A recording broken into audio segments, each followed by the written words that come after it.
നമസ്കാരം. പശ്ചിമേഷ്യയാകെ യുദ്ധഭീതിയിലാഴ്ത്തി Israel American സഖ്യം ഇറാനിൽ ശക്തമായ ആക്രമണം തുടരുന്നു. ശനിയാഴ്ച പുലർച്ചെ ആരംഭിച്ച ഓപ്പറേഷൻ റോറിംഗ് ലയൺ ഇറാനിലെ പ്രധാന നഗരങ്ങളെയും സൈനിക കേന്ദ്രങ്ങളെയും ലക്ഷ്യമിട്ടാണ് മുന്നേറുന്നത്. ദക്ഷിണ ഇറാനിലെ ഹോർമോസ്ഗാൻ പ്രവിശ്യയിലുള്ള മിനാബ് നഗരത്തിലെ പെൺകുട്ടികളുടെ പ്രൈമറി സ്കൂളിന് നേരെ നടന്ന വ്യോമാക്രമണത്തിൽ 36 കുട്ടികൾ കൊല്ലപ്പെട്ടതായി ഇറാന്റെ ഔദ്യോഗിക വാർത്താ ഏജൻസിയായ ഇർന റിപ്പോർട്ട് ചെയ്തു. ഈ സൈനിക നീക്കത്തിൽ സ്ഥിരീകരിക്കപ്പെട്ട ആദ്യത്തെ മരണങ്ങളാണിത്.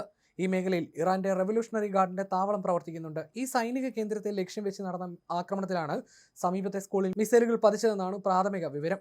ആക്രമണത്തിൽ ഇസ്ലാമിക് റവല്യൂഷണറി ഗാർഡ്സ് കോർപ്സിന്റെ മുതിർന്ന കമാൻഡർമാരും ഭരണകൂടത്തിലെ ഉന്നത ഉദ്യോഗസ്ഥരും കൊല്ലപ്പെട്ടതായി റിപ്പോർട്ടുകളുണ്ട്. ഇറാൻ പരമോന്നത നേതാവ് ആയത്തുള്ള അലി ഖമേനിയുടെ ഓഫീസിന് സമീപമാണ് ആദ്യ സ്ഫോടനങ്ങൾ നടന്നത്.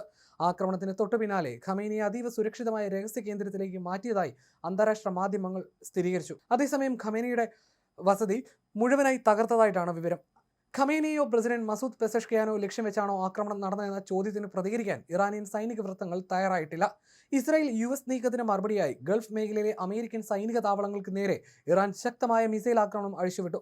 UAE തലസ്ഥാനമായ അബുദാബിയിൽ നടന്ന ആക്രമണത്തിൽ ഒരാൾ കൊല്ലപ്പെട്ടു. ബഹ്റൈനിൽ US 5ാം കപ്പൽപ്പടയുടെ ആസ്ഥാനത്തിന് നേരെയും മിസൈൽ വർഷമുണ്ടായി. ഇറാഖിൽ 2 മരണങ്ങൾ റിപ്പോർട്ട് ചെയ്തു. ഇതോടെ UAE, കുവൈറ്റ്, ഖത്തർ തുടങ്ങിയ രാജ്യങ്ങൾ തങ്ങളുടെ വ്യോമപാതകൾ ഭാഗികമായി അടച്ചു. ഇസ്രായേലിനും അതീവ ജാഗ്രത പ്രഖ്യാപിച്ചിരിക്കുകയാണ്. ഇറാനിൽ നിന്നുള്ള മിസൈൽ തിരിച്ചടി ഭയന്ന് ജനങ്ങളോട് ഷെൽട്ടറുകളിലേക്ക് മാറാൻ സൈന്യം നിർദ്ദേശം നൽകിയിട്ടുണ്ട്. ഇറാൻ പ്രസിഡന്റ് മസൂദ് പെസഷ്കിയാന്റെ വസതിക്ക് നേരെയും ആക്രമണ ശ്രമമുണ്ടായി. മുൻ ഇറാൻ പ്രസിഡന്റ് അഹ്മദി നജാദിനെയും ഇസ്രായേൽ ലക്ഷ്യമിട്ടു എന്നും വിവരങ്ങളുണ്ട്.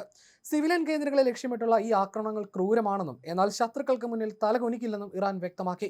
യുദ്ധം ഒഴിവാക്കാൻ തങ്ങൾ എല്ലാ ശ്രമങ്ങളും നടത്തിയെന്നും എന്നാൽ ഇപ്പോൾ പ്രത്യാക്രമണം അനിവാര്യമായിരിക്കുകയാണെന്നും ഇറാൻ ഭരണകൂടം അറിയിച്ചു.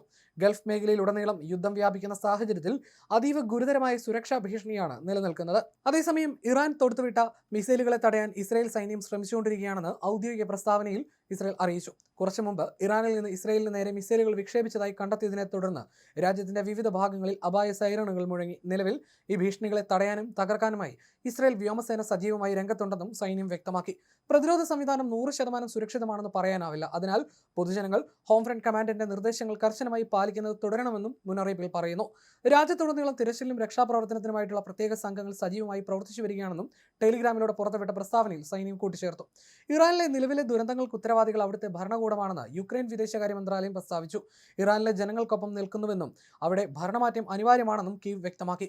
പ്രതിഷേധക്കാരെ അടിച്ചമർത്തുന്ന ഭരണകൂട നടപടികളാണ് ഈ യുദ്ധത്തിലേക്ക് നയിച്ചതെന്നും അവർ കൂട്ടിച്ചേർത്തു. ഇറാന് നേരെയുള്ള അമേരിക്കയുടെയും ഇസ്രായേലിന്റെയും ആക്രമണങ്ങൾ ഉടനടി അവസാനിപ്പിക്കണമെന്ന് റഷ്യ ആവശ്യപ്പെട്ടു. നിലവിലെ സാഹചര്യം രാഷ്ട്രീയവും നയതന്ത്രപരവുമായ പരിഹാരത്തിന്റെ പാതയിലേക്ക് മടക്കിക്കൊണ്ട് പോകണമെന്ന് റഷ്യൻ വിദേശകാര്യ മന്ത്രാലയം പ്രസ്താവനയിൽ ആവശ്യപ്പെട്ടു. മേഖലയുടെ സ്ഥിരത തകർക്കുന്ന ഇത്തരം ഉത്തരവാദിത്തമില്ലാത്ത നടപടികളെ അന്താരാഷ്ട്ര സമൂഹം വസ്തുനിഷ്ഠമായി വിലയിരുത്തണമെന്നും മന്ത്രാലയം ആവശ്യപ്പെട്ടു. അന്താരാഷ്ട്ര നിയമങ്ങളുടെയും പരസ്പര ബഹുമാനത്തിന്റെയും അടിസ്ഥാനത്തിൽ സമാധാനപരമായ പരിഹാരങ്ങൾ കണ്ടെത്തുന്നതിനുള്ള ശ്രമങ്ങളെ സഹായിക്കാൻ റഷ്യ സന്നദ്ധമാണെന്നും പ്രസ്താവനയിൽ കൂട്ടിച്ചേർത്തു.